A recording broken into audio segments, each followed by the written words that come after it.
Hello, so we're back here at Audubon's Kiowa Creek Ranch with Dave McNitt from Bird Conservancy and NRCS, right? And Parks and Wildlife. Yeah, and we're looking at some work that we just did. This is 10 acres of work that we did with a huge logging machine. So we'll take a walk with you, and Dave will kind of describe what you're seeing and why we did it. Yeah, so this is an area that is in the middle of treatment right now. It's in the middle of being logged, and it can be pretty scary looking, but when you understand what's going on here, we have some other videos talking about the why. I'll talk about the how right now. Basically, they're coming in with a large machine and felling trees. That's the first step, cutting down trees. And myself and other foresters, we come in and mark trees with blue paint. I don't know if you can see the paint on the trees to be left.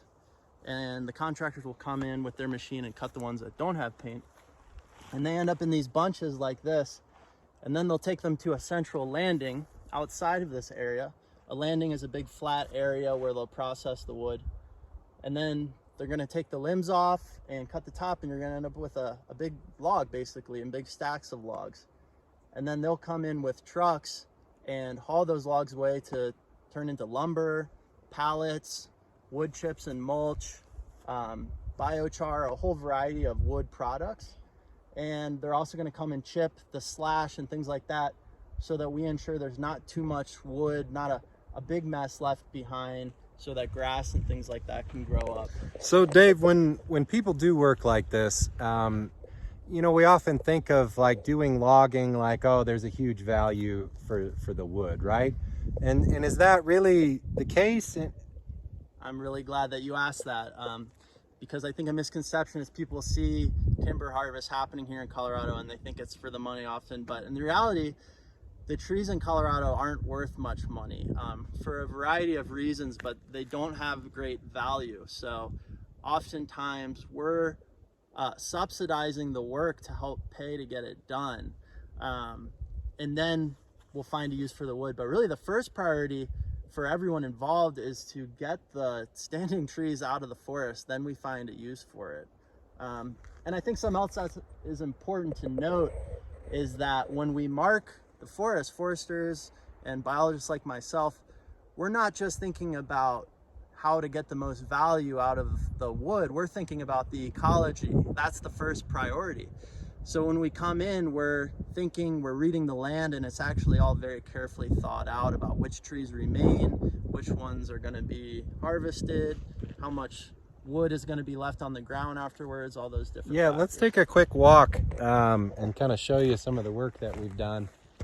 So I like this area right in here to where you can see there's quite a bit of trees we cut. How many trees, like out of this 10 acres, like did we take half the trees, Dave, or what?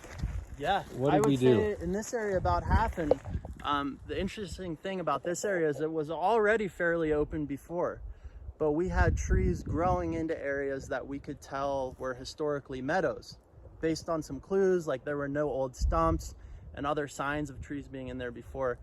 So we're basically restoring meadows in here, which are an important part of the forest. Yeah, so you can see like behind me right there's a tree with paint on it. So we paint the trees that stay. And so that one you can see behind me, like, how old is that tree, Dave? Well, it's hard to say because trees can grow much faster in some sites and much larger in some sites than others. But the Black Forest here, and this is like part of the site-specific clues, like where are we and what is the history? This whole area was logged very extensively, specifically for wood products to build railroads and the springs in Denver. So even though these trees are large, many of them probably are not that old. They've probably grown pretty quickly over the past century and a half. So there are some older trees in here that might be a couple hundred years old, but actually many of these trees date back to around the turn of the 20th century. Yeah, cool. So then there's a lot of work behind us. It's always hard to grasp. There's a stump I'm falling over. Behind us you can see we end up with kind of this, I always call it like this beautiful park-like look. So the trees behind us were, like Dave said, very intentionally selected as like good wildlife trees, like kind of more of that historic structure of like, this is kind of what a healthy forest looks like that burns quite often, right? Exactly, yeah. We would think about how would fire have moved through this landscape and how would fire have shaped this forest? Frequent fire coming back for thousands of years of it burning frequently. How would that have shaped the forest? And we can use a lot of different clues in an area to determine that. And then also our current scientific understanding of how fire does move through forests and things like that. Yeah. And then through all that, we can build a picture of what we're looking for. And then we're also thinking about the habitat needs of different species, whether it's owls or hawks or songbirds or whatever it may be. We're thinking about all those different factors. Yeah, and that's one of the things that we noticed like immediately, like the next day after cutting this. All the elk, all the birds of prey, hawks, owls, all of that stuff. Like the very next day, it's like Field of Dreams. They all start moving in, like because they're like all of their food is there.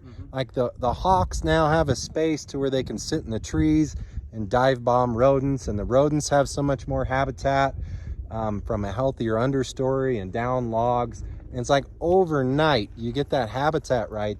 You know how it's been for millions of years. Like it's just so cool to see that instant change.